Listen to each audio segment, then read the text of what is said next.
Sveiki, mano vardas Žanas. Esu BNI Baltija narys ir šių metų kovo 14-17 dienomis vesiu BNI tinklaveikos mokymus didžiausiose Lietuvos miestuose. Aš esu su BNI nuo pačios pirmųjų žingsnių Lietuvoje, nors mano pažintis ir patirtis su tinklaveika yra žymiai seniau, o 2006 metais organizavau pirmą savo renginį Vilniuje. Nuo tada nekartą mane kvietė moderuoti tinklaveikos renginį arba paskaityti paskaitą apie tinklaviką. Sukurta begalės priemonių visame pasaulyje, bet tiek Europoje, tiek Lietuvoje situacija keičiasi pakankamai sunkiai. Aš vis dar sutinku begalę žmonių, kurie nesugeba paprastai susipažinti su šalia sėdinčiu verslo renginio metu, pristatyti savo veiklą, verslą ir užmėgsti tą pirmą, galbūt nedidelį, bet labai svarbų santykį su potencialiu klientu arba partneriu.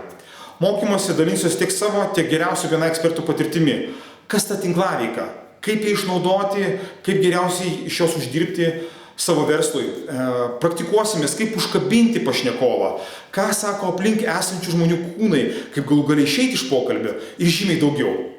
Ir šį video pabaigsiu vieno geriausių pardavimo trenerių Andy Bounce'o perfrazuota citata. Tinklaveika yra viskas apie žuvis ir gėrimus. Mano vardas Žanas, laukiu susitikimo su jumis jūsų mieste.